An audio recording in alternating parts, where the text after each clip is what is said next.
Okay, Shami.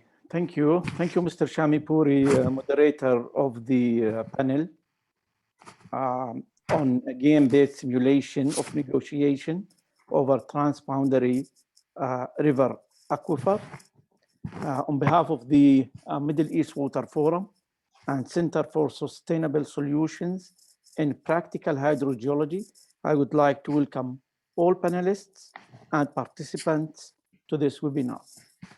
Dr. Jorge Di Boca, representative of UNESCO, welcome, sir, to our club. Today, we have over 550 registries for this webinar, and we have good number who already logged in, so we can start with this important webinar. These participants are from 72 countries,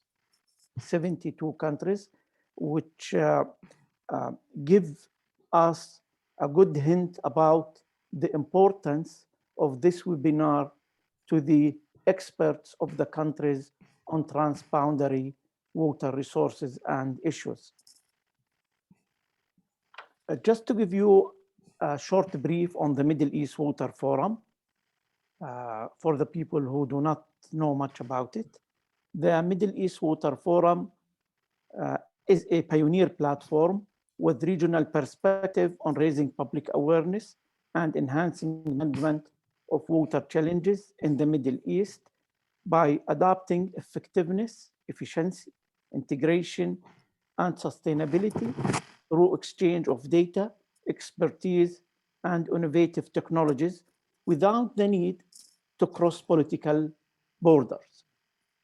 Its mission is to promote best practices for cooperation and exchange of knowledge among various parties and stakeholders involved in water issues and actions through an online forum that ensures the impartial and transparent dissemination of information towards sustainable water security in the Middle East and Arab region, and also preparing future water leaders for the region. And actually, the title of today's webinar fits within the objective of the forum. Actually, this webinar is the second that we at the Middle East Water Forum, together with partners, are doing over the last 2 years. Last year in October, we did a webinar on transboundary water resources, hydrodiplomacy, cooperation, international water law conventions. And we have some of the experts today who was with us last year. Just to mention the outcome of that seminar, which really was very interesting. As per the done surveys, people were saying bilateral and trilateral negotiations and agreements are more important than international conventions, treaties, etc. We'll see today what will be people saying about today's webinar. Talking about the Middle East and North African countries, just to give you a short hint about this region, because we have people from different regions. The MENA countries in general and the Arab region in particular witnessed over the last 3 to 4 decades major developments to its economies and social systems, which means more water demand for vanishing resources. In addition, more than 60% of the Arab water resources are flowing in from outside their political borders. The issue of transboundary became a very serious challenge as it combines with climate change, COVID-19, and poor water governance. All possible impacts on economic development due to lack of water and the need for additional financing to substitute lost resources as a result of transboundary conflicts. Such needed financial resources in most cases are not available, and the end result will be more suffering, especially the most vulnerable groups. Let me stop here at this point and give the floor to Mr. Jorge, who will deliver also introductory remarks for this panel. And then, Shami, please, after Mr. Jorge, you take over and continue with your agenda. Thank you. Very much, Dr. Hassim, for the kind introduction.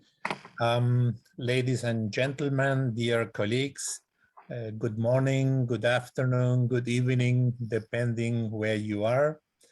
I am delighted to be able to give few words on behalf of the UNESCO Intergovernmental Hydrological Program, IHP, at the opening of this important webinar. The UNESCO initiative ISARM, Internationally Shared Aquifer Resources Management, was launched in the year 2000, and the topic of transboundary aquifers keeps an important position within the IHP activities. Let me say that the world's population is expected to continue to grow. By 2030, the population will exceed 8 billion. In 2040, this number will grow to more than 9 billion. However, we are unable to increase the quantity of water resources available to us. Consequently, it is important to ensure we create good cooperation mechanisms around water for the future, and especially in relation to transboundary waters. Partnership and cooperation over transboundary water resources is indispensable to sustainably develop riparian countries and for securing water for future generations. The recent publication of the second progress report on the SDG indicator 6.52 on transboundary cooperation, jointly prepared by UNESCO and UNICEF, testifies that while the knowledge about international rivers and lakes has advanced substantially, the knowledge and the management of transboundary aquifers, the invisible water, is lagging behind. The lack of data and knowledge on transboundary aquifers is an obstacle to setting up cooperation. Only 95 countries out of 142 countries concerned were able to report information related to shared groundwater systems. Tools for fostering cooperation and training, and for supporting institutional and human capacity development are necessary.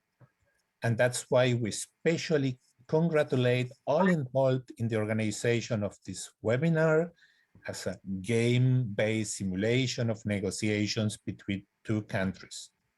Thank you very much.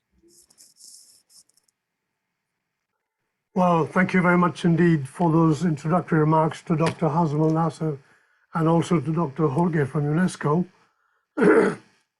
My name is Shami Puri, and I'm going to be moderating this game-based simulation. I'd like to appreciate the audience that we have. We have a very large number of people.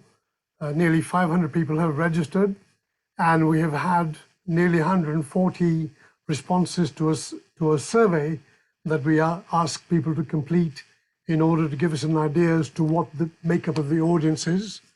And in the break, the first break, we will have a summary of what the responses from these questionnaires were. Before we start, let me introduce the four panelists who are going to do the role playing to you. They will introduce themselves in more detail later on, but I'll just name them now. We have Dr. Otto Speakers. He's based in China at the moment. We have Dr. Karen Vilholf. She's based in South Africa. We have Dr. Raya Stefan. She's based in Paris. And we have Dr. Rosario Sanchez based in Texas. So you can see that we are spanning quite a lot of the world with these 4 speakers who will form 2 teams and will negotiate over the transboundary water resources of this sample aquifer river system that we're going to put forward very shortly. I would also like to mention that we have Dr. Hassan Abulenga. He's the Vice Chair of the Middle East Water Forum. He'll be helping to coordinate and plan and present the results of our surveys. And I'd also like to acknowledge Dr. Suzanne Kilani, who is a practitioner in the think tank on practical hydrogeology. I'm the board member of the Middle East Water Forum. I'm also the director of the think tank. And I'd like to just outline the purpose and the scope of this webinar by explaining that one of the purposes of this webinar is to ensure that we enhance and improve the way in which people can negotiate and understand the issues in transboundary water management. We think that the negotiations are slow and not progressing very fast. And Dr. Jorge mentioned that perhaps one of the reasons for lack of progress is not having enough information. Then the idea is that this kind of negotiation, this kind of simulation can help countries to progress towards improving their negotiation skills. And by conducting this kind of a seminar, we will provide information which will help people to progress this further. This webinar is also a curtain raiser, if you like, for some training programs that with the Middle East Water Forum that we propose to promote in the coming months. And I noticed that quite a lot of people have requested that they would like to take part in this training once it commences. So the way in which the webinar will be run, it'll be a negotiation between 2-person teams, one team representing Hilli'stan and the other team representing Valli'stan. They will conduct some negotiations over some issues that they have, and we will see how they progress. Well, this is a picture which shows the key thing. The knowledge of man is as the water. And it says some descending from above and some springing from below. This is the wisdom that the youth of future who will take over our world is being pointed to, and they just happen to be my granddaughters. One of the other points is that water goes across boundaries. So water descends, water rises, springs up from below, but water also crosses boundaries. And what we would like to do is to discuss this, make this more obvious so that people can understand. So what we have is an interconnected transboundary aquifer river system which underlies 2 countries in a semi-arid region. The upstream country, understandably, is called Hilli'stan. They wish to draw on the resources of their aquifers for some very urgent needs for public water supply. The downstream country, which is called Valli'stan, is using a large amount of water for irrigation, which could be impacted by these new well fields in the neighboring country. But Valli'stan wants to expand irrigation, but needs the upstream country to undertake either a dam construction or maybe to modify its groundwater use. So this is what the system looks like. This is a block diagram, and in this block diagram, we're representing the aquifer and the river. So Hilli'stan is on your right of the screen. It's an area of large rainfalls, which is where most of the recharge to the aquifer and flows to the rivers takes place. Here we have Valli'stan. The range of rainfall is less. As I said, it's semi-arid. And we have an aquifer underlying these 2 countries. The aquifer has to stop somewhere below ground, and here it stops at the low-lying, the low hydraulic conductivity shales. It's overlain by a Mesozoic aquifer system, which has a lot of water in it. And then overlying that is some shallow aquifers, And those of you who are hydrogeologists will recognize this system very easily. We have also the flow system which has been defined. There are some local flow components, there are some regional flow components, and using a mathematical model, which has been done in the past for this region, people have been able to calculate and represent the conditions of flow at the international boundary. So at the international boundary, it's possible through the means of the models to calculate and represent which way groundwater flow is occurring at the boundary.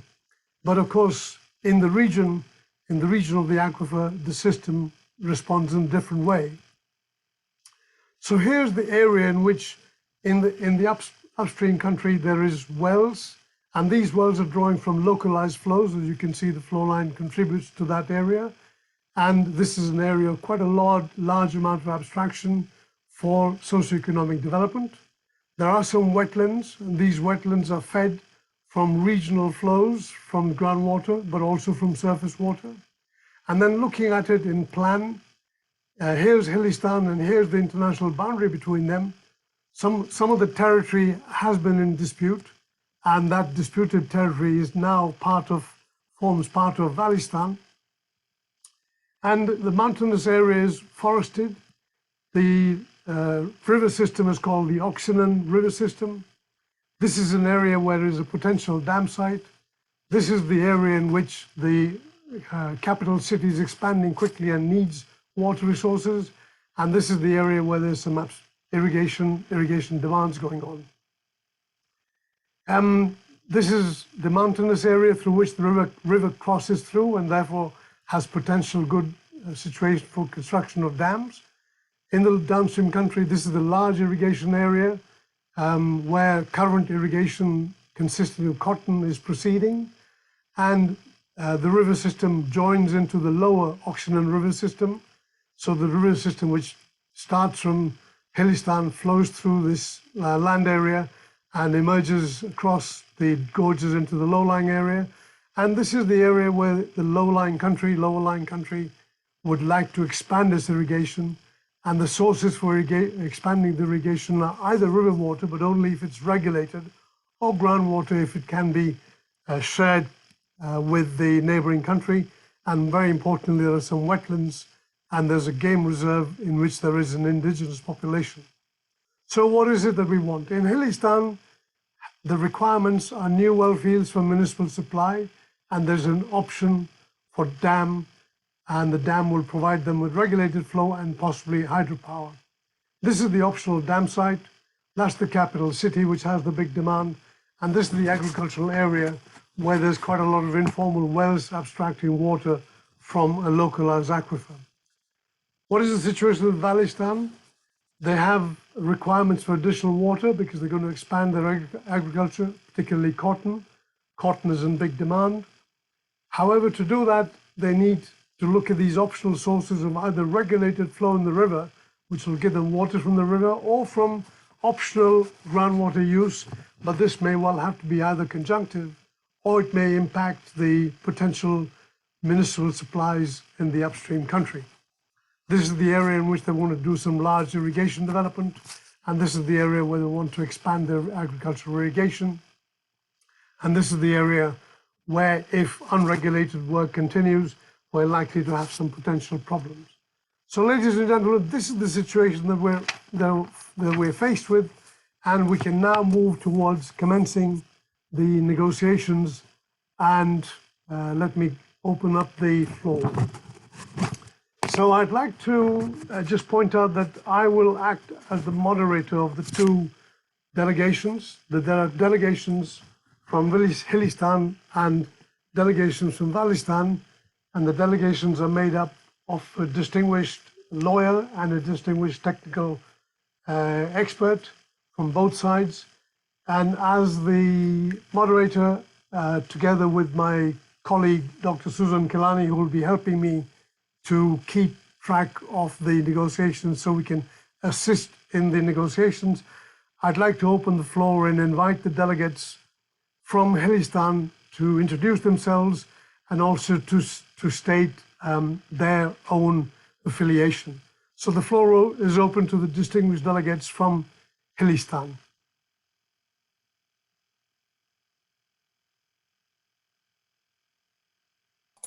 Raya, you're muted. Yes. Good afternoon, everyone. I would like to thank the organizers for inviting me to participate in this very exciting event. So I'm Raya Marina Stefan. I'm a legal expert on transboundary waters, and I am here as the advisor for Hilli'stan. I would like to say that our country is willing to enter into negotiation with our neighbor Valli'stan, and we have identified various issues that need to be settled and agreed upon as a starting point. So we think that the first step is to jointly update the conceptual model that already exists for the transboundary water system. But this model is outdated, and we need an update, because based on this model, we can have a clear idea of the availability of the water and eventually prepare management plans. The model should be able to estimate the environmental flow for both rivers, the extraction limits and irrigated land expansion limits, to identify the surface and groundwater interactions, so we can be able to develop conjunctive view strategies. And we believe that this model should be updated regularly, perhaps every 5 years. And based on this model, we can have simulations on the effects of climate change on the water resources in both our countries. Rosario, please, if you would like to continue. Thank you, Raya. Thank you for the invitation to be here this morning for us. Good night for all of you, or good afternoon. I'm a senior research scientist at Texas Water Resources Institute, and I work on transboundary water issues between Mexico and the US, and I'm happy to represent today the country of Hilli'stan. And just to add to what my colleague said, I want to state two important things for our neighbors here today. First, that the reason we are here is that we recognize that we share a system, which is the first principle that I want to notice. And the second one is that we recognize that we can do it better if we do it together. So those are the main baselines I wanted to bring up and to introduce myself. And I'm going to give the floor to our neighbors to introduce themselves too.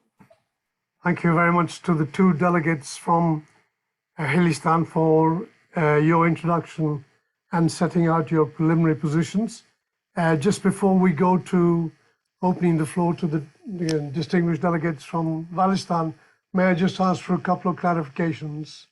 The first one is, you would like to see the mathematical model and the calculations and so on updated.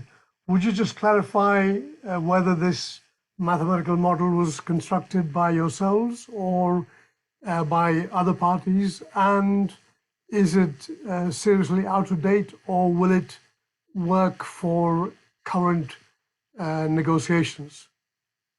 I believe the model that we did it, and we did it without the involvement of our neighbors. So I think it's a good start, but it will need to be calibrated. It will need to be revised. It will need to be updated. It will need to have the input from our neighbors to do it more truly binational model. So I think it's on the table to use it, but if Valli'stan agrees or they suggest that we started from scratch, another model or another way to assess the system, we're open to discussions for that as well. Thank you very much. Can I add some more points that I would like our country to also discuss with Valli'stan? Because Valli'stan mentions that a dam can help them improve their water situation, and eventually the dam would be on our territory.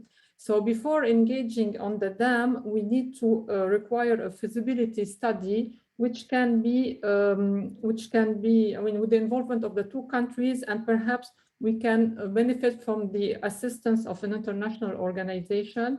And of course, the feasibility study will include an environmental assessment impact. And this study will coupled with the results of the model, will determine both the need for the dam as well as alternative options, and will also identify what benefits each of our country can take from the dam. I also want to not to forget that we have lost a part of our territory, which is under occupation by Valli'stan, and because of this occupation, Hilli River became, which was a national river, became a transboundary river. So this point needs to be, let's say, discussed and solved, and we need to continue having the access, at least to the water resources as the first step before discussing the future of the occupied land. Yes, that was what I wanted to add to the points of negotiations. Thank you very much to the delegates from Hilli'stan. I'd like to open the floor to the distinguished delegates from Valli'stan. Please proceed. Okay, so my name is Otto Spijkers. I'm a council of Valli'stan. As you can see, I'm now standing in the valley of Valli'stan, and just behind me are the hills of Hilli'stan. So that's where our distinguished colleagues are based. I just wanted to emphasize that these points that our honorable opponents are making, or neighbors rather, they are a bit moot. So we are not denying that we are sharing this aquifer with them. And we're also not denying that we need to cooperate together in its management and conservation. So I don't know who they are arguing against, but that's definitely not something that we are disputing. So let me now state my position, or rather the position of the state of Valli'stan that I'm representing.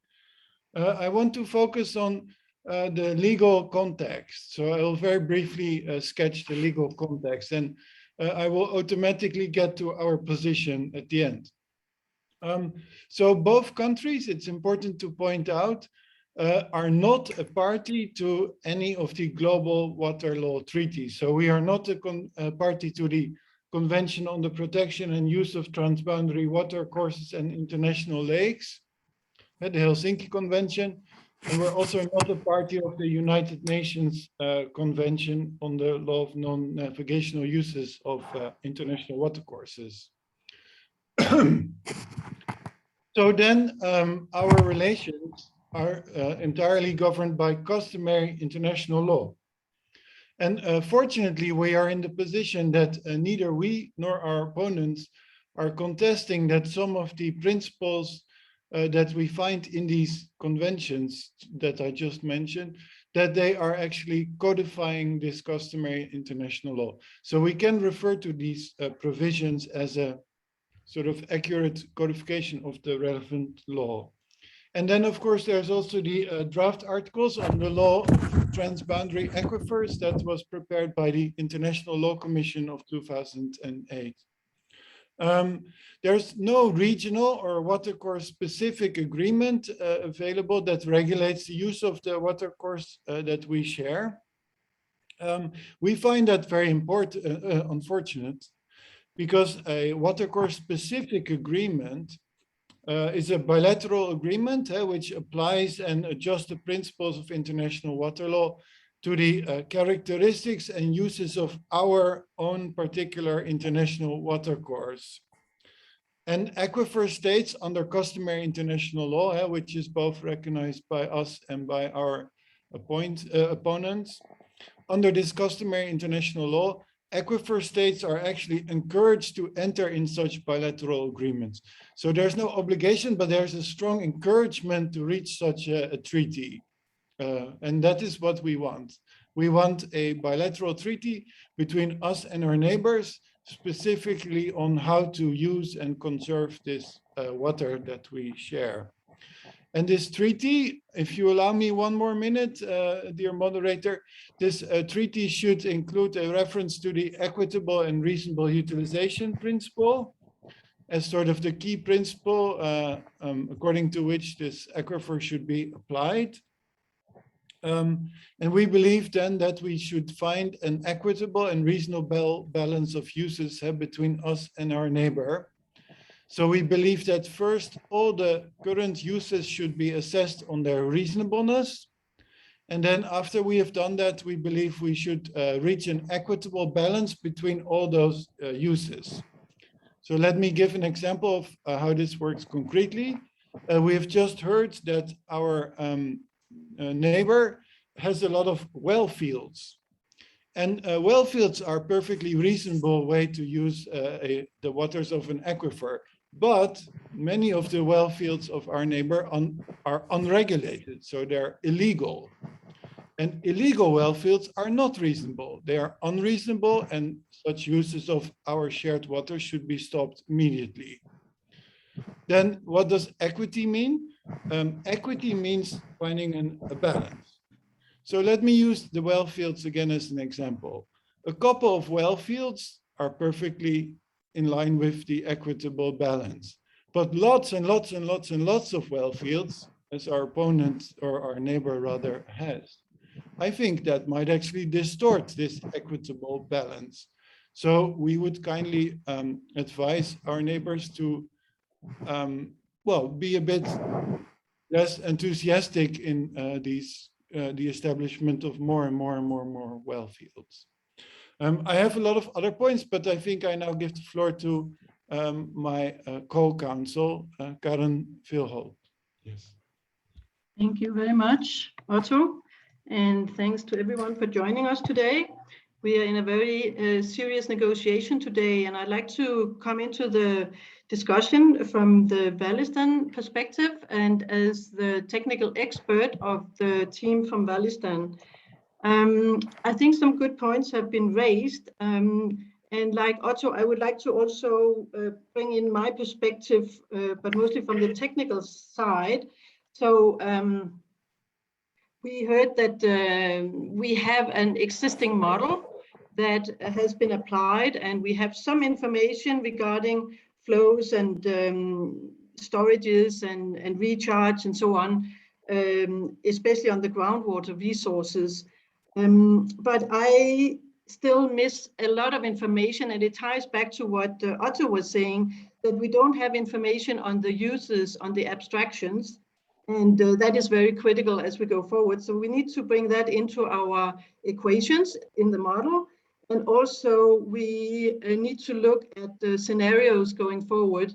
So one of them is, of course, a climate change scenario, as was pointed out, because we all know that we are in a situation where we cannot look at stable or stationary conditions, but the climate is going to influence a lot. And climate is also going to increase the demand because of higher temperatures and so on. So that's one side of the equation. But then there's all the other scenarios that we need to bring into the discussion related to what are the types of developments that we would like to see. And we've already heard about the dam. The dam is sort of a thing that has been put loosely forward, but not really being discussed seriously from either side. So I think there's a lot there that we need to get our head around in terms of what are the opportunities, and what are the cost and benefit sharing that comes along with that? What are the energy benefits that can also be arrived, and how will that be shared, and so on? That's very critical. We're not only talking about water sharing, we're also talking about water benefit and energy sharing and so on.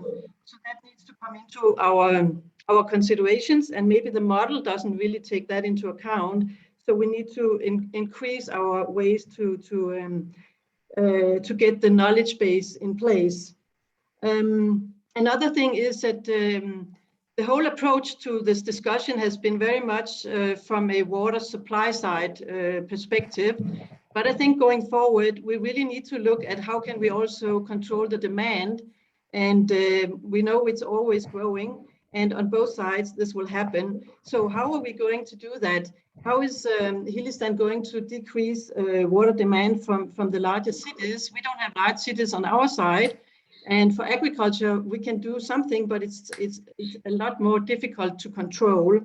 So I think we need to look a lot into that. And finally, my last point is around conjunctive management.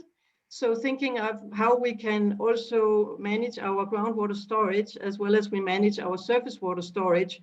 And that also needs to be considered in our negotiation and in our scenario analysis. So I think I'll stop there. Thank you very much. Well, thank you very much to the delegation from Hilli'stan for putting forward their position. I would underwrite what the Learned Council from Hilli'stan mentioned, that we're not actually in conflict. The two countries have voluntarily come together to commence their negotiations. Just as a point of interest, these two countries have in the past had some contact, but there has been not any negotiations. So these are first and early negotiations. And I would also just request a couple of clarifications. The Learned Council was suggesting that he would like to see a bilateral treaty which covers the water resources. Presumably it'll be a bilateral treaty that covers the river resources as well as aquifers. I assume so because you've mentioned that. Secondly, perhaps you could just comment quickly on the extent of the validity of the information that is available. Hilli'stan has suggested that the model needs update. You have said so as well. Would you be in a position to conduct this update of the mathematical model using your own human, technical, and other resources? In answering that, I would then now open the floor for the two parties to engage in their questions. Okay, I think the first question was directly addressed to me, and that's of course a very important question. So what is the scope of application of this bilateral agreement? So what exactly does it regulate? And that is something that international water lawyers are always negotiating a lot about. So our suggestion is indeed not to just regulate the use of the aquifer itself, but of its entire ecosystem. And I want to be very open and transparent about why we insist on the ecosystem rather than the aquifer. It's because we have a wetland in our country, which is highly dependent on this aquifer, and in which we have some rare species of animals that we want to protect. And also there is an indigenous population that resides in that area. And that is, that cherishes very much its own particular way of living. And we believe that this should be respected and actually promoted. So that's why we insist so much on regulating the use of the entire ecosystem rather than just the aquifer. I will say a bit more about these indigenous rights maybe later if I'm allowed to. But I now want to give the floor to my colleague to maybe address your second question about who should be providing input to this data collection exercise. Yes. Thank you very much, Otto. And on the question regarding the validity of the model and updating it, I think we concur very much with our neighbors that there's a clear need to upgrade the level of information and then to feed that into analysis systems, including the model. And I think there's, as I mentioned, a lot of data that are not really well established at the moment. So we don't know exactly the water demand and the water uses. We don't really know where the vulnerable areas are in terms of recharge areas and discharge areas, and also the quality of the water. I don't think the quality was addressed at all.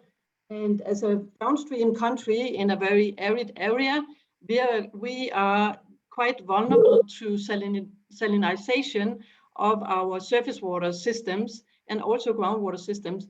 So we need to understand what a dam could imply in terms of impairing the water quality downstream. So I think I'll stop there for now. Thanks. Thank you very much. Thank you very much. The floor is open to the delegates from Hilli'stan to respond. Okay, thank you, moderator.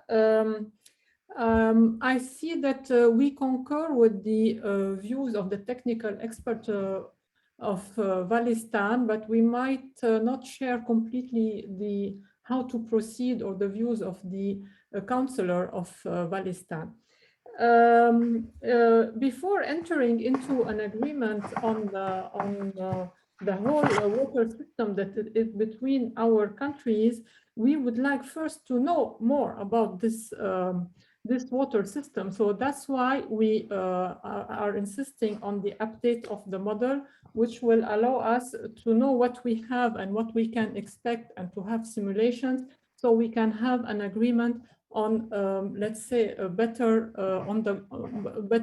better tailored to the existing reality. So to start with, because we are both willing to negotiate and we have, let's say, agreement on the points that we need to undertake, such as the update of the model or the study on the dam or the identification and protection of recharge and discharge areas, I suggest that we can start by a sort of declaration of intent where we highlight these points, and both countries are agreed on the points to start with as first steps of the cooperation. And after that, we can enter into an MOU to define in more details how to proceed. I would like to answer on another issue raised by the councillor, where he says that the illegal wells are not reasonable according to the equitable and reasonable use. We recognize that we have illegal wells, and these illegal wells are illegal based on our national legislation. So they are illegal contrary to our national legislation. Based on the resource itself, we cannot really say if they are illegal or if they are unreasonable or reasonable, because we do not know enough about the resource. They are illegal does not mean that they are not reasonable. It's two different realities. One is really legal, and one relates to the physical situation of the resource. While we agree that we need to do some work on this and regularize them, we might not be able, because of social and economic issues, which will enter into the assessment of the equitable and reasonable use factors for the future negotiation. So we might need to make some, let's say, compromise on these illegal wells, and on the, perhaps, for example, and you did not raise the issue of our illegally occupied lands with the Hilli River that has become transboundary, and we cannot access the whole water resources that we used to have previously. This is from my side. I pass to my colleague if she has some additional points. Yes, Raya, thank you. And thank you to our neighbors for sharing up. I believe we agree on what we should do. And I believe we agree on how we should treat the system. It's a system. We totally agree with that. We should not just focus on the aquifer. We should focus on surface groundwater interactions. We should consider climate change. We should consider water quality. We should consider discharge and recharge areas that are both in different countries. I mean, we share those too. But in order to do that, we need some facts, right? And in order to establish or write or define a treaty, which is what our neighbors suggest, we need to know how the system works. And I agree with my colleague on that. And we need facts for that. Equitable, reasonable, all that, or those are principles, but we need to know the numbers so we can be able to define what equitable and reasonable is. So in order to get to that point, we need to understand the system we're working with. And we just don't know that. And from what I'm hearing, you don't know that either. So first, we need to sit and define an implementation plan, just as my colleague suggested, and figure out the steps. Step 1, step 2, and step 3. Don't try to make it that complicated and reach an agreement, which if we do an agreement at this stage, what would it say exactly? Because we don't know how the system works. It will be up in the air, and it wouldn't make any sense to the physics of the system. and to the users as well. And also, if we go to an agreement at this stage, we will definitely need to consider the border area that is not legally or recognized internationally as the border between both countries. And we believe that's a separate subject, but still it needs to be considered at some point. But let's start from step one. Step one is to know what we're working with. And that's all my. Thank you very much. From the position of Hilli'stan, as moderator, I would just clarify that the wells that you've been talking about have been called illegal, but I'm not sure that they're illegal because they may be just informal wells. And perhaps you can clarify whether your national legislation in one way or another allows them to continue. It depends on the national legislation. Second thing is that I detect that the two parties are broadly in agreement on the need to have additional information and the need to have more data before they can proceed to substantial issues. And it seems to me that maybe you're coming towards some form of an agreement that you will try to put together in a more formal sense. I will allow you to have some more questions mutually, and then the first round of negotiations will have to close, and then we can come back to the second round of negotiations. So any further points of clarifications from Valli'stan? Yeah, okay, I have two. First of all, let me say about the issue of occupation. I am very happy that Rosario suggested that this is an entirely separate issue that will have to be addressed at some other time. We fully agree with that. So we now should focus on resolving our water disputes, and the political dispute, we can deal with it some other time. So now let's focus on the water. And then I really think this is a chicken and egg problem, whether to have the agreement first or to discover the facts first. So we actually believe that to properly discover the facts, you need rules on how to do it. And we are very afraid that when we first try to discover all the facts of the aquifer, we do it in a sort of unregulated way with lots of scientists doing lots of different experiments. We are very afraid that if we do this unregulated, so without a bilateral agreement, then I don't know, after a few years, we end up with a dam and with all kinds of things being constructed on the borders of the aquifer or inside the aquifer. And then it will be too late to conclude an agreement. It will serve no purpose anymore. So we want rules first, and then we start to work. And we don't want to first to work and then to have the rules. I mean, the rules provide the skeleton. They just tell you, you have to manage the river in an equitable and reasonable way. So they have these very abstract provisions in them. There's no facts in a bilateral agreement. There's just these abstract rules. So you don't need to know the facts to conclude such an agreement. The agreement is a skeleton, and the facts are sort of the flesh that turns the skeleton into a human being. Thank you. Thank you very much. That brings us to the end. I'd like to say something. Yes, yes. Yeah. So just adding there will be a second round. Okay, okay. Just a short intervention. Okay. So I think aside from very biophysical kind of assessments, I think we really have to stress more the economic consequences that are entailed by the various solutions or scenarios that we are sort of lining up here. So I think actually that is something that we need to discuss quite or negotiate quite early on. What are the different options that we can actually be looking at, and what is it that we need to put money on, and how can we actually do that, and maybe bring in a third party to help us on these kind of negotiations going forward. So I think Thank you that's very much. something we need to address. Thanks. Thank you very much. I think we will bring the first round. Raya, did you want to add something?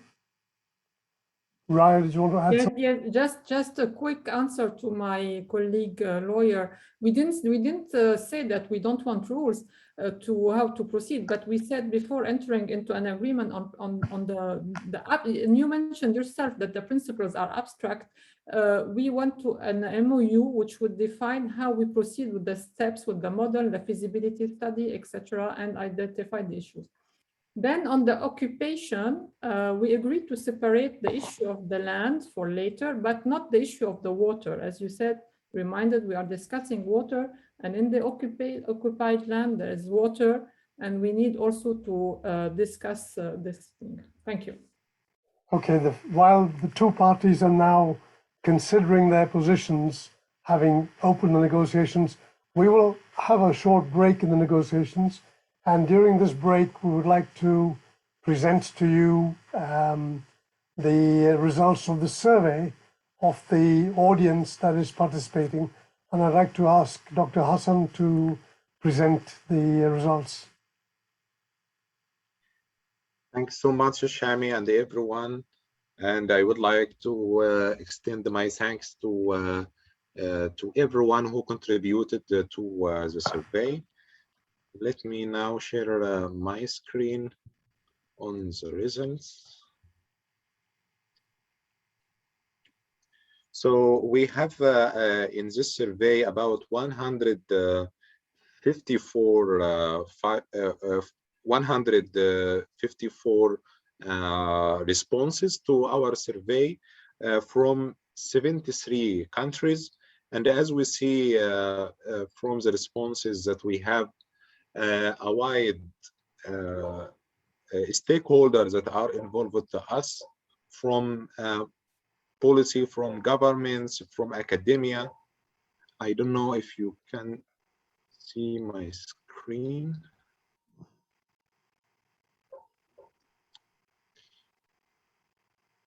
So we have the majority of the responses are coming from academia and governments, and mainly from all water stakeholders.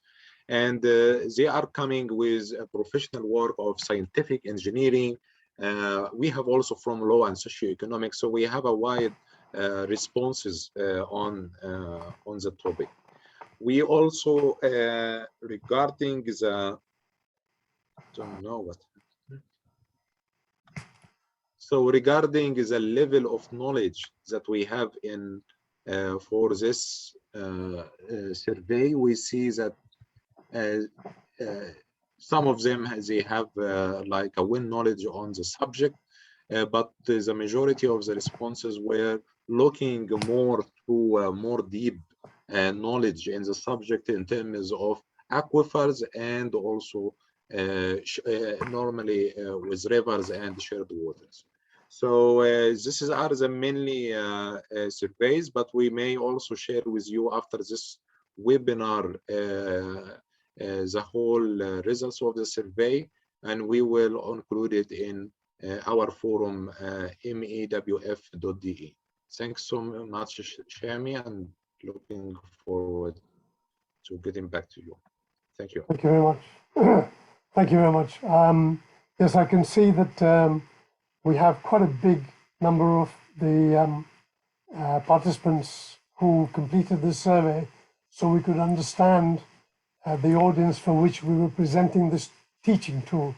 If you remember my introduction at the beginning, the idea of this simulation of the game, and it's going quite well, is as a teaching tool. So we're trying to learn, the audience is trying to learn what is it that is important when countries come to negotiate. And we can see some of the kind of issues that are starting to come out.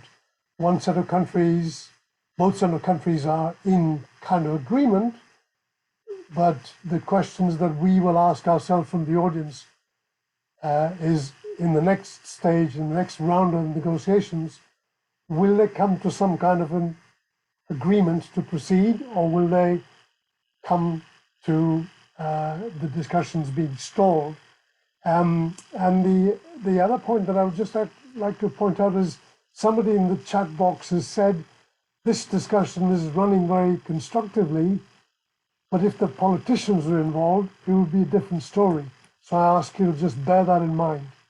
So I'm going back to my role as the moderator of this negotiations between the respected countries of Hilli'stan and the respected country of Valli'stan. And I would ask the distinguished delegates to come back to the floor, having thought about the first round of negotiations in which they put out their points of view. One party would like to have a formal form of a treaty, which may set the way ahead. The other party would like to commence on some activities in the form of something perhaps a little bit less formal.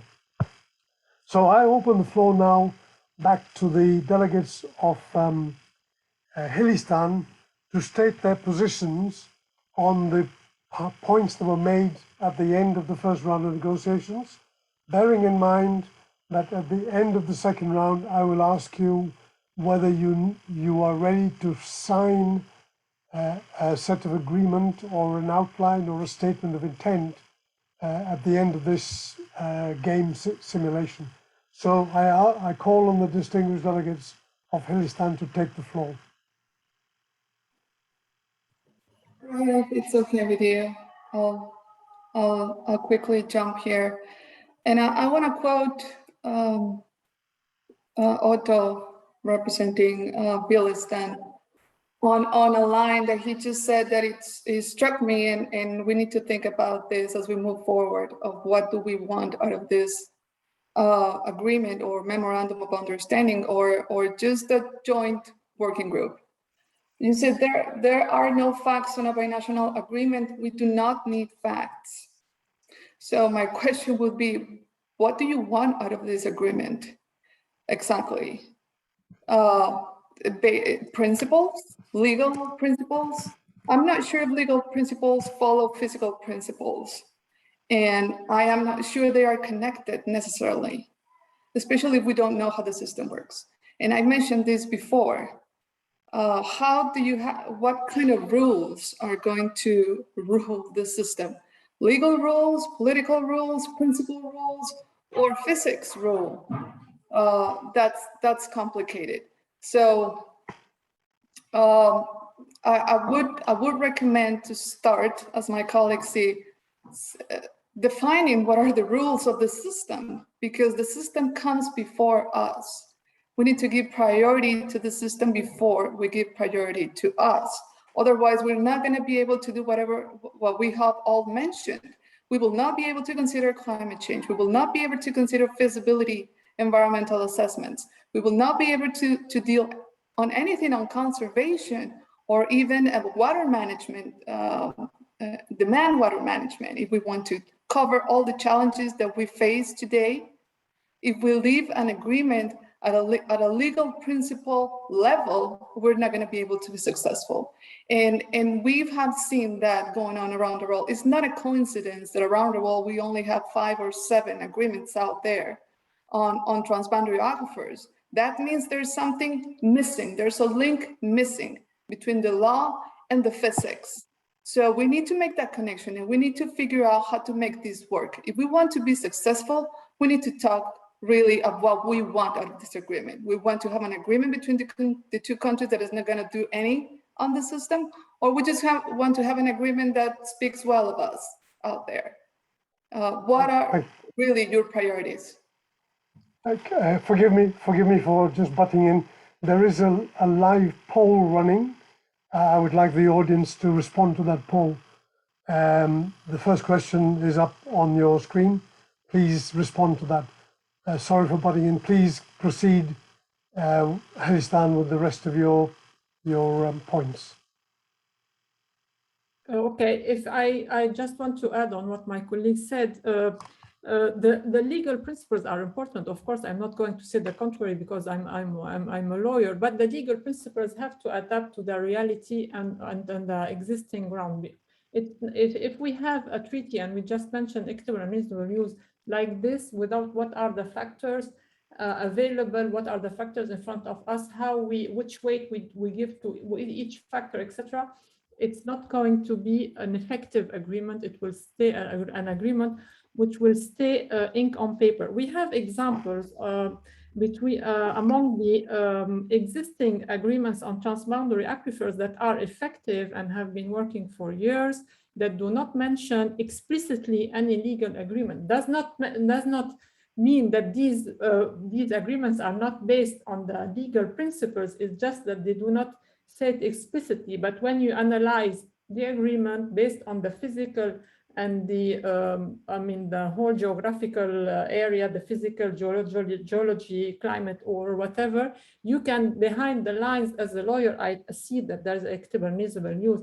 The very good example is the first agreement on the Genovese aquifer, which did not mention any legal principle. It does not mean that it is not based on any legal principle.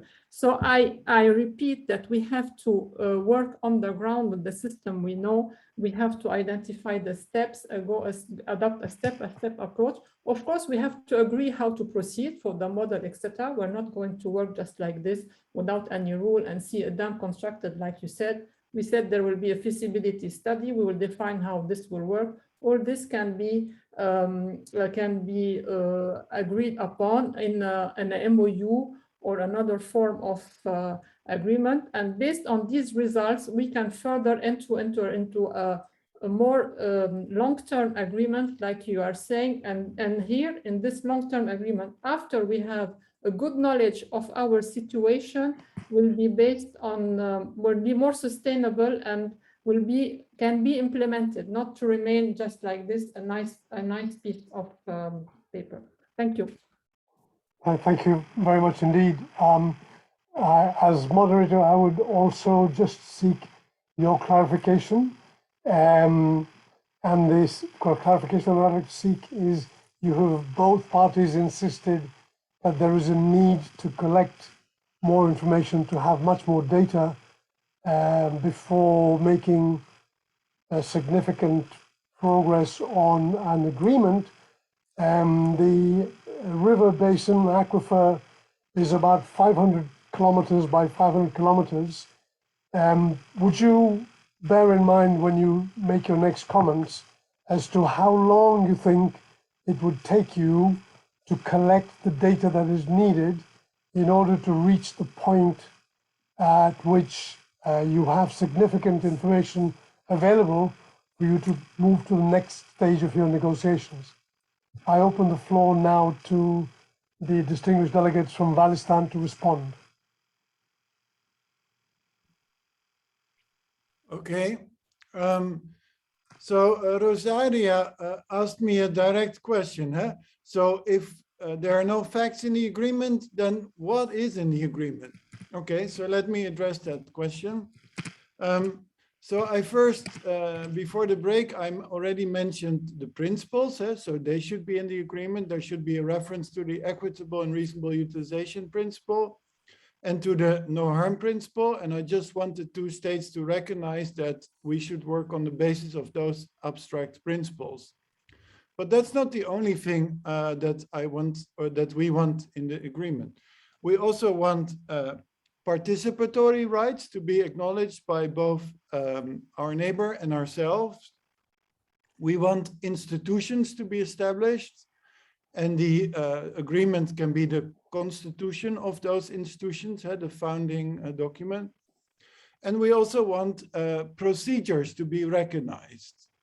So let me very quickly address all these issues, and I will be very quick. Don't worry, Mr. Moderator. So about these participatory rights, we insist that the stakeholders get a right to participate in these negotiations that we have currently begun. And we especially insist that a representation of the indigenous population that is residing on our territory is allowed to take part in any negotiations that we will have. because we believe they are entitled to such participation under the United Nations Declaration on the Rights of Indigenous Peoples, in particular Article 32 thereof. Then institutions, we believe that the agreement should be the basis, the legal basis for the establishment of a joint mechanism or institution that will sort of facilitate cooperation amongst the both of us. We know that under customary international law, there is no obligation to establish such a mechanism, but we also know it is highly encouraged to do so, and we want to encourage our neighbor to allow such establishment. And then the procedural requirements, that's maybe the most important aspect of this bilateral agreement that we want to conclude.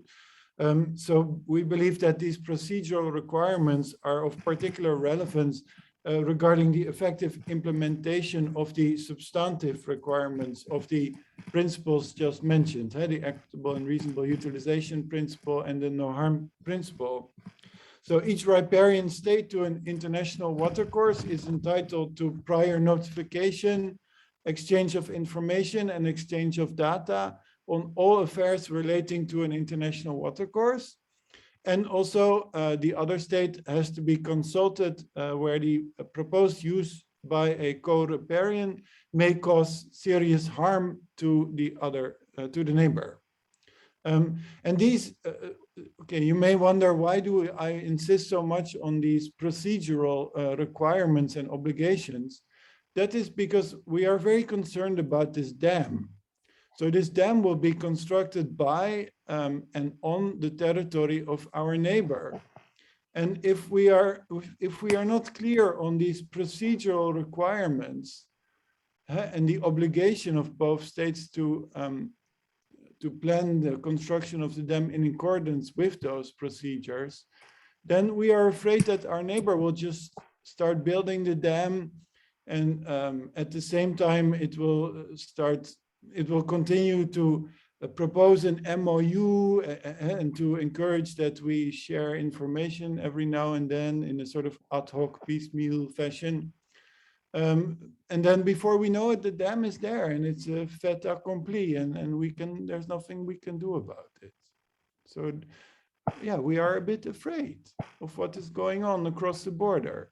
So that's why we insist on these obligations to exchange information, to consult with us, to invite relevant stakeholders to take part in the discussions and so on. We want transparency, openness, and we want the establishment of a joint mechanism, because that's the most transparent and open way to go forward. Thank you. Thank you very much. Please go ahead. The technical expert from Valli'stan.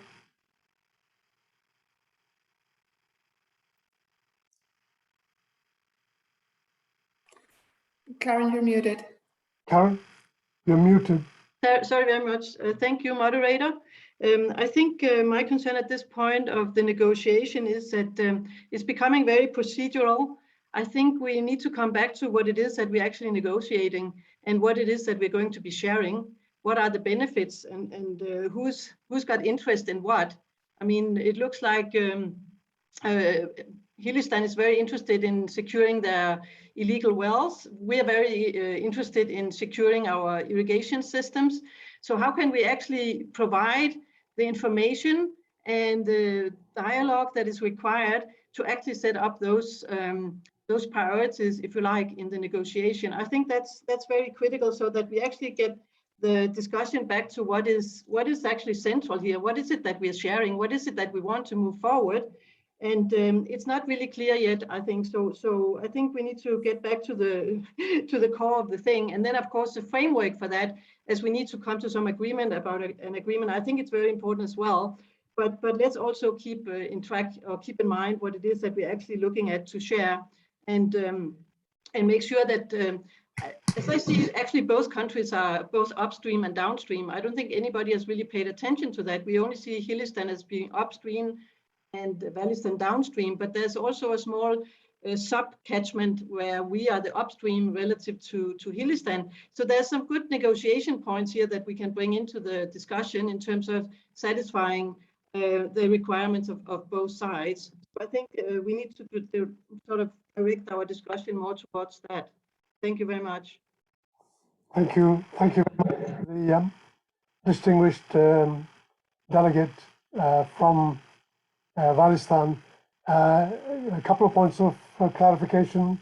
You mentioned that you're insistent on having your indigenous population taking part in the negotiations. May I ask, for what reason have they been excluded? As far as I'm aware, you are representing the whole of Hilli'stan, so you're welcome to include their participation, which is fine. And the second point on the development of institutions, socioeconomically, Hilli'stan is not as well off as Valli'stan in terms of its annual GDP and so on. And so there may be some constraints to the increase in the competence or the capacity of the institutions as well as the technical capacity. So I'm not sure whether you would like to bring that into the discussions, into the negotiations. I will open the floor now back to Hilli'stan for their final comments, and then we will need to wrap up, and then we'll present the results of some of the online polling that's going on. So the floor is open again to Hilli'stan to respond.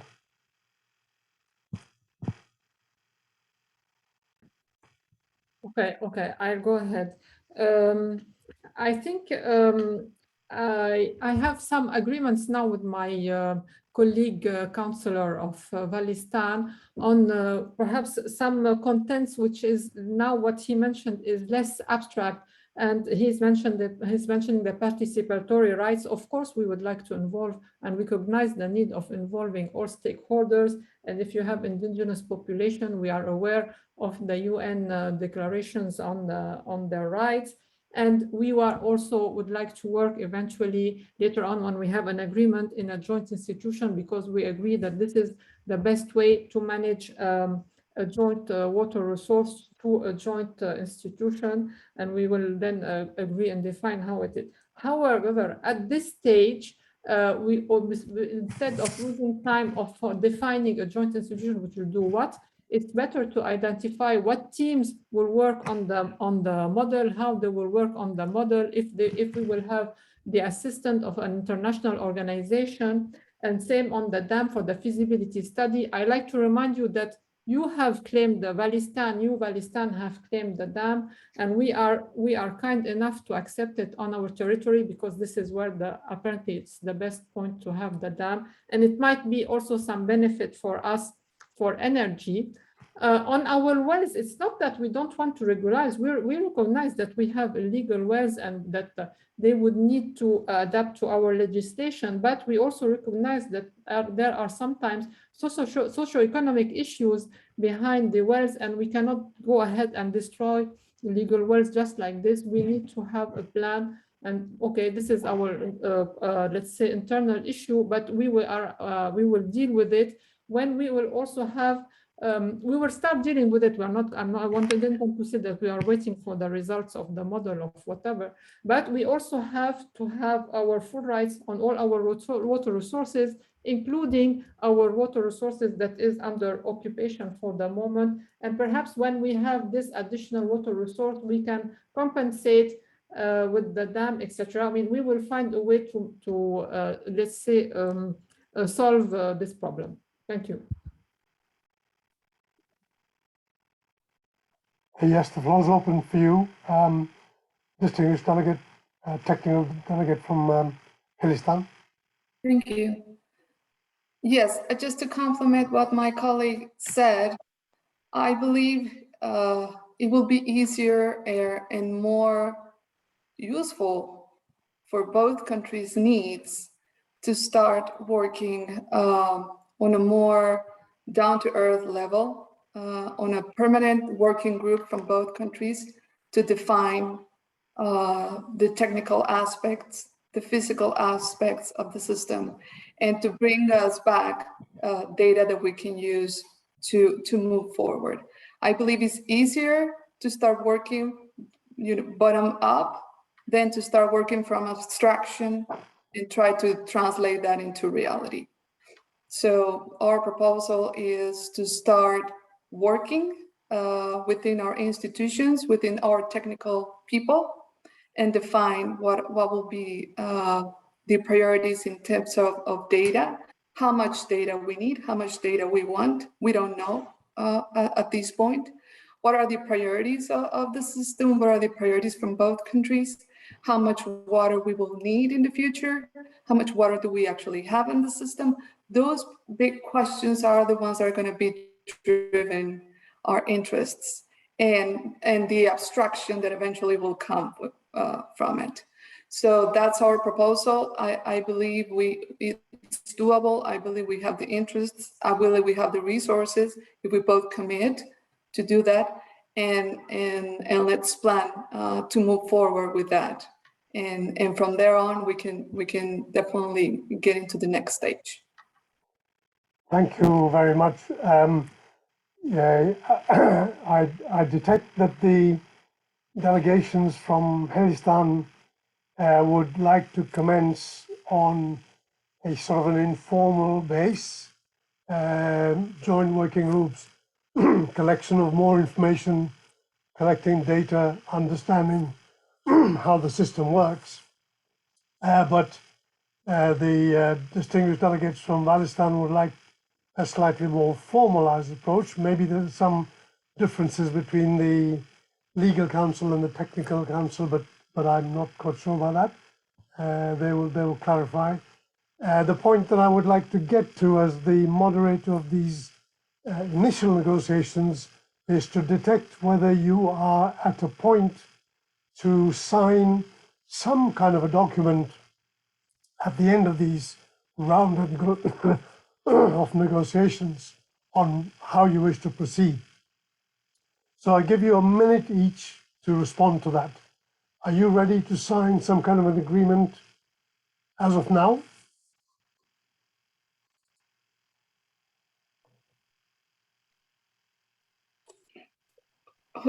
Are you? I'm sorry. Are you asking all of us, or I'm asking both the delegations of Hilli'stan and Valli'stan. Between the two of you. Yes. So, but we have been proposing this agreement since the very first minute. So, of course, we are ready to sign such an agreement. And I really want to insist on this. I really don't understand why our neighbor is so reluctant to add some transparency and some openness to this search for the facts. If they want to continue in this sort of sneaky, unregulated way, it really makes you wonder what they have to hide.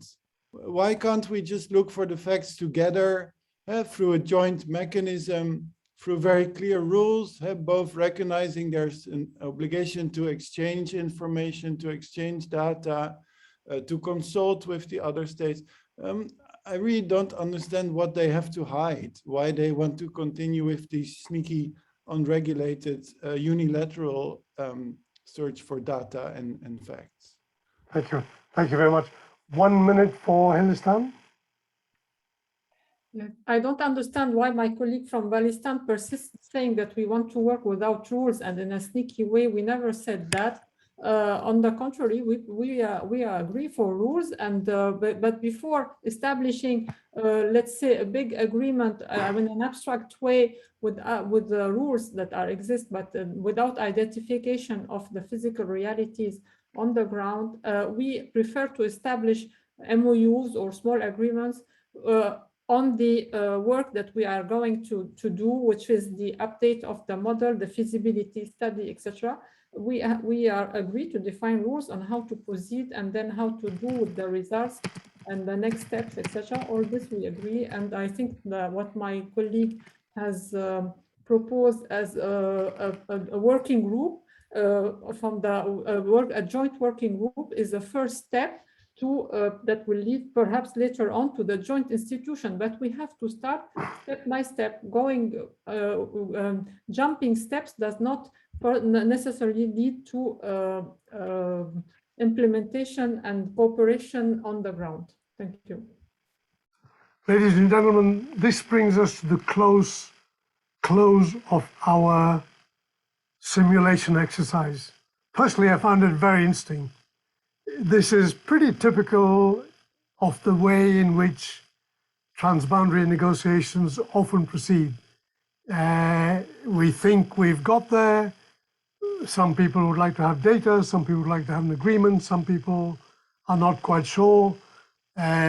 Some people are expecting things to happen over a long period of time. There's a certain amount of misunderstanding and so on. So this is a very instructive exercise in understanding, in a simulation sense, how countries might negotiate and come to some point. Of course, we have accelerated things very quickly. Normally these things take months and weeks, and meetings take place over years before countries will sign off.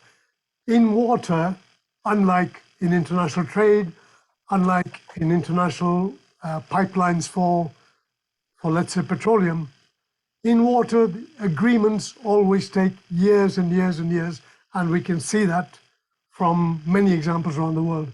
What we'd like to do now is present to you the results of the 3 opinion polls that we've just run. So can I ask Dr. Hassan to present the results of the 3 opinion polls, please?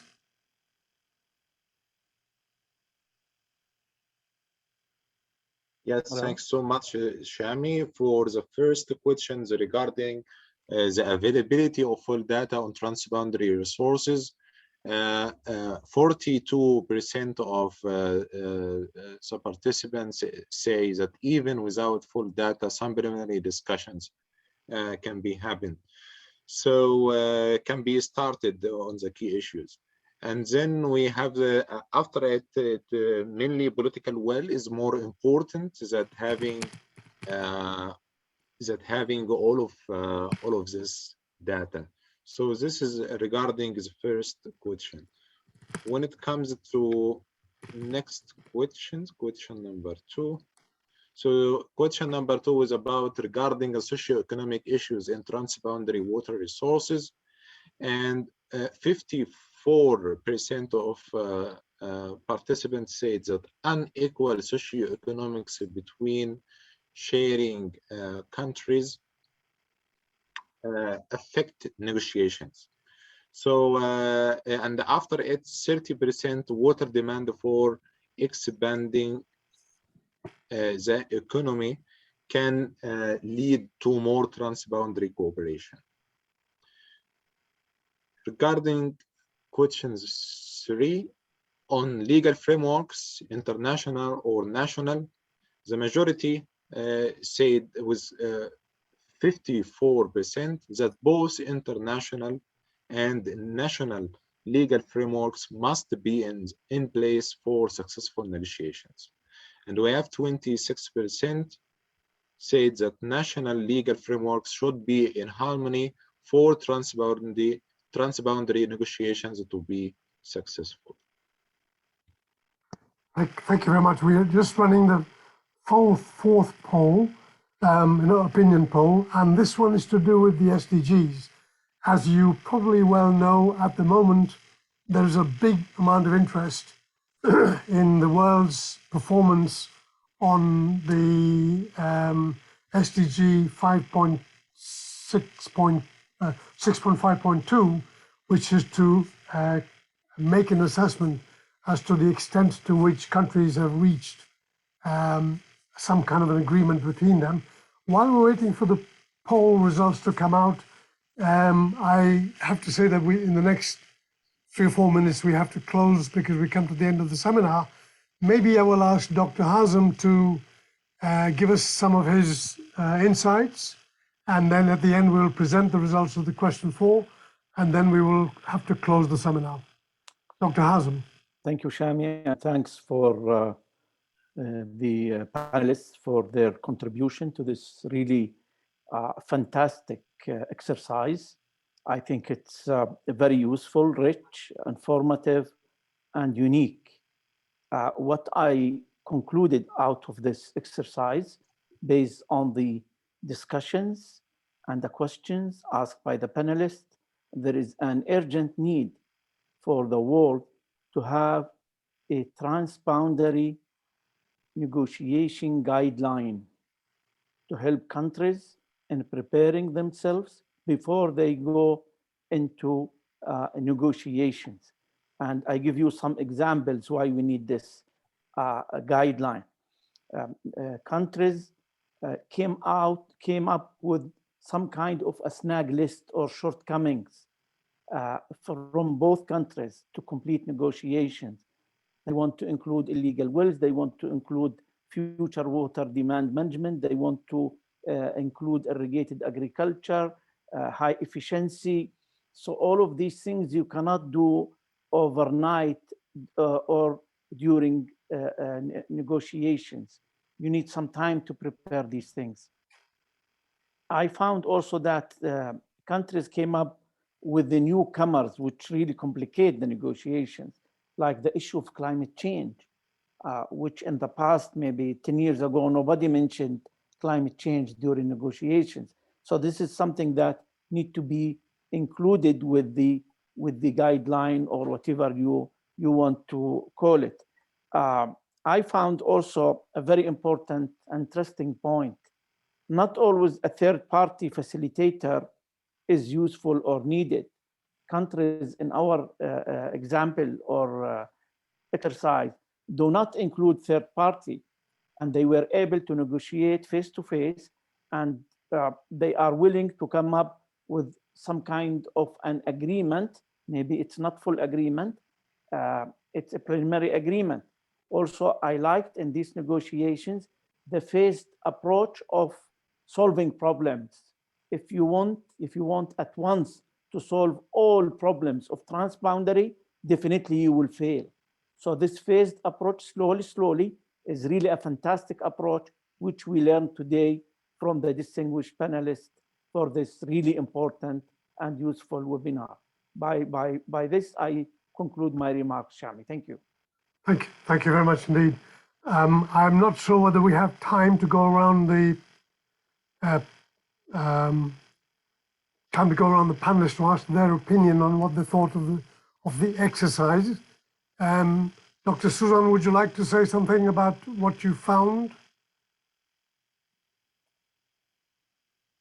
First, I'd like to thank you. It was really an exercise for us, all of us. I can feel that always upstream countries are not very much urged into entering into a negotiation or a treaty like the downstream countries. We can see that the downstream countries are maybe threatened by security of the dam in the other territory, for example, maybe the salinity, as also mentioned.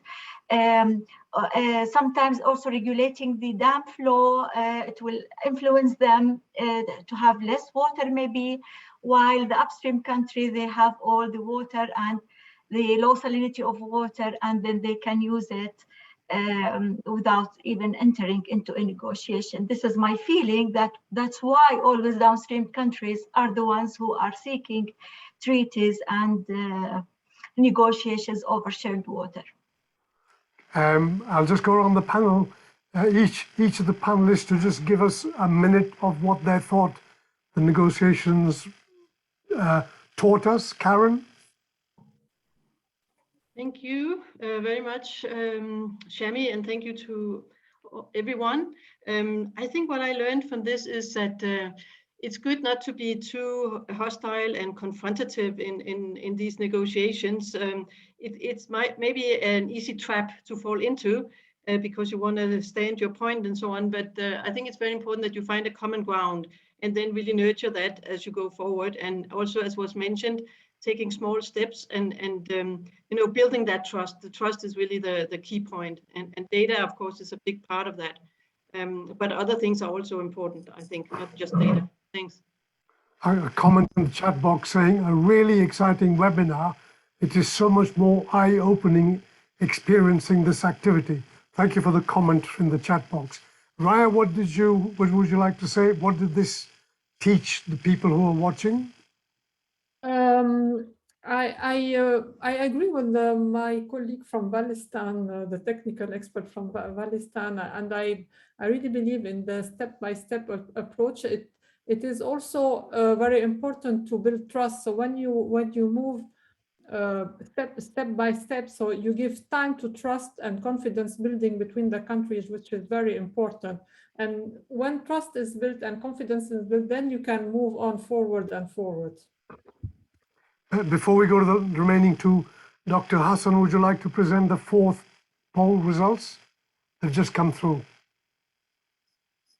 Yes, as we see, 51% of the responses say that when countries have to prepare their reply to this indicator, they become more aware of their transboundary river basin or aquifers.